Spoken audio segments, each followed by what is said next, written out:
I'm here with Chuck Oxford, owner of Lakeside Collision Center of Bellevue. Chuck, this is a question for our moms and dads with teen drivers. You know, these kids get their first vehicle, they save up to put some extra cool accessories on their car. If that child is in an accident, is it possible or likely that those extra accessories, the big fins, the fancy wheels, the things that we see driving around town, would those necessarily be covered under the typical coverage that you'd expect? Maybe and maybe not, depending on your policy, because what is often overlooked in policies, especially for younger drivers, teenagers and college-age children, is that they often add very expensive accessories to their vehicles, you know, to make them sound better, look cooler, you know, and personalize the car. But what we find because 1 in 4 teenagers will have an accident.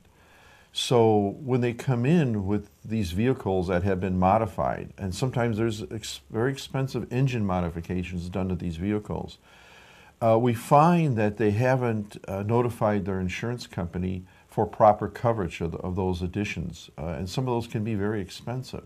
So often policies will have a limit on how much they'll cover for we'll say aftermarket accessories, which can be the body kits, it can be headlights, it can be some of these very expensive stereo systems that are in the vehicles now, and things like special glass, special wheels, and these may or may not be covered. And so we get people coming in the shop that very saddened if they have an accident and they don't have the proper coverage. Right, so this is a really good checklist item for the parents to give their kids, that as they're making additions or modifications to their vehicles, to be checking in with their insurance agent to let them know and make sure that the limits of coverage are still there.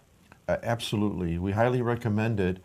Often the coverage isn't too expensive, but I think you have to face the reality, and we've had young people come into our shop that have made some very expensive modifications to their cars, and thinking that it's covered and realizing they never communicated with their insurance company, and they'll have very limited coverage or no coverage, and all that money is wasted. Perfect. Thanks, Chuck. I hope you enjoyed this week's show. I'm Debbie Whitlock. We'll see you next time back on the road.